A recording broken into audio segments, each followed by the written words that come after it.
Hello everyone. In March this year, you're going to be asked to choose one of two electives to study at level 5 of your degree, Sport, Culture and Society.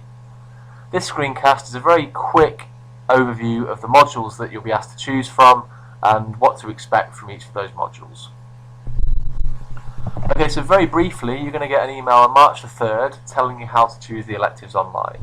The process should be very clear, it's not too difficult, and it should be very easy to access.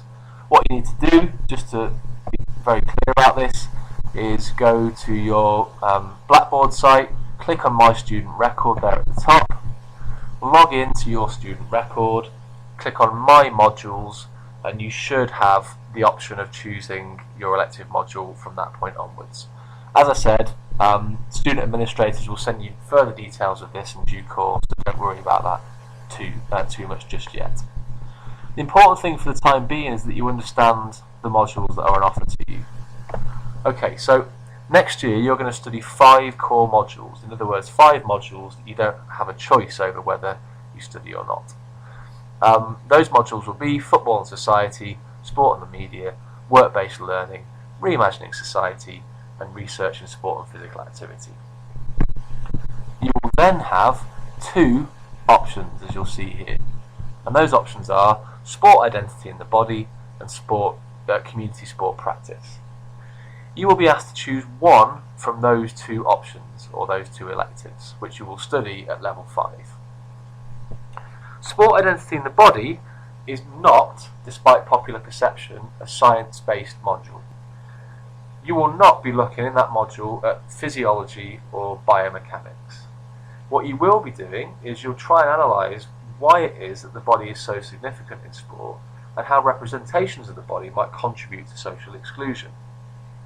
So, just looking here at the indicative content list, you see from the start here that it begins by trying to conceptualise the body and understand what the body is.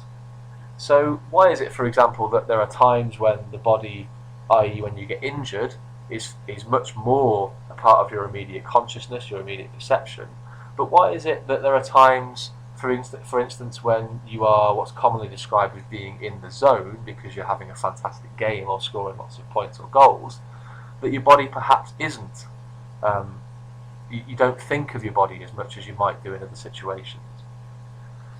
You'll see then towards the middle of the module that you'll start to look at how different bodies are both represented and constructed in sport.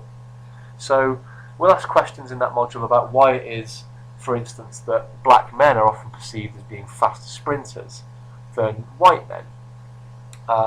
You'll look there at the gendered body as another example, and why women in school PE are pushed towards sports like netball, and why men, by contrast, are pushed into or encouraged into sports like rugby and football. There's some theorisation of what the body is and how it might be controlled and manipulated, and then we finish off by looking at the changing nature of the body. So why it is that people now might be more inclined to jump off a cliff with a parachute on, or mountain bike down a steep hill, rather than play the more orthodox sports of football and rugby. And all of that's really interesting in terms of a culture of risk and people seeking adrenaline sports and seeking sort of thrills and things like that. The second option you've got is a module called Community Practice 1. This module is really looking at and being critical of how more, I suppose, traditional community and sport development approaches have used sport very unquestionably. So the point of this module really is to deconstruct those approaches and make sure that we're being critical of both the role of sport but also the role of community development and sport in encouraging things like social cohesion, social inclusion, and certain forms of democracy. So you'll see from the module at the beginning, you look at and try to conceptualise what things like inequality might mean, what social exclusion is, and you'll question the role of sport in encouraging both of those things. You'll look at the role that sport and community practice might play in social policy. You'll look at what's commonly known as social capital, And you'll criticise and critique, for example, why it is that politicians in both political manifestos and political speeches will often talk about sport as bringing people together, sport as a way of engaging people from a variety of different backgrounds, and how in many cases that assumption might be quite problematic. And then you'll move on to things like sport as a mediator between cultures. One of the things that you might discuss in that particular session might be this concept of the cultural intermediary, which is effectively just a posh way of saying that there are certain people in society and in sport who are well equipped to bring people from different cultures together, to bridge the gap between cultures in a way that can be positive for community practitioners.